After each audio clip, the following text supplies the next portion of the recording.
বন্ধুরা, আজকে আয় পড়লাম আমরা দুর্গানগর ঠান্ডাকালী মন্দিরের সামনে।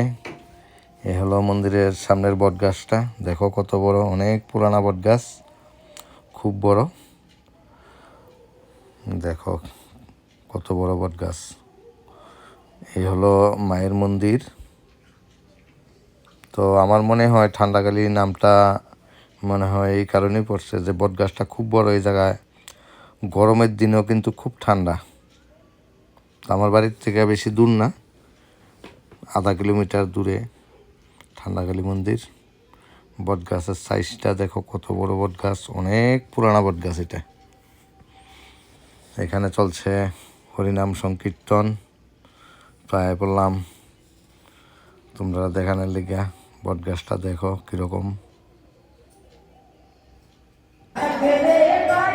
এখানে মেলা চলছে আর হরিনাম সংকীর্তনও চলছে।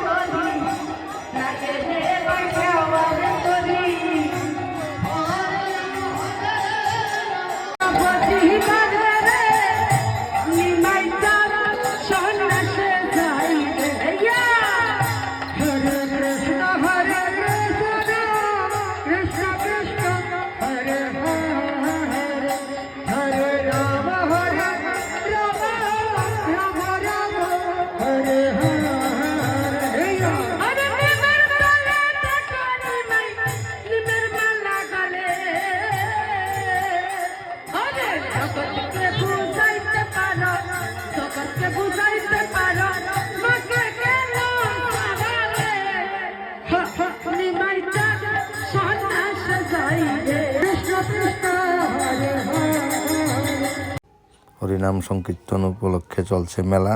দেখো দোকানটা কি সুন্দরভাবে সাজায় রাখছে। বুট বাদাম যা কিছু আছে, মটর, বিস্কিট, জিলিপি, অনেক কিছু আছে মেলাতে। দেখো কি সুন্দরভাবে সাজায় রাখছে। এখানে আছে বাচ্চাদের খেলনা, ছোট ছোট গাড়ি, বাঁশি, অনেক কিছু। মানে খুব ভালো লাগলো আমার কাছে মেলাতে গিয়ে।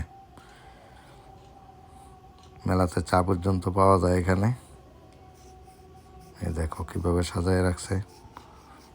তো আমি গেছি দুপুরবেলায়, তো এত একটা ভিড় ছিল না এখানে। এই যে দেখো বাচ্চাদের খেলনা, বাচ্চারা তো খুব খুশি এসব খেলনা পাইলে। এই যে দেখো মটর, বাদাম, বড়ই, বড়ির থেকে ধরে সব কিছু আছে, কুরমুরি, পাপড়। এই যে আমরা মায়ের মন্দির উপরে শিব শঙ্কর পাহারা দিতে আছে মন্দিরে।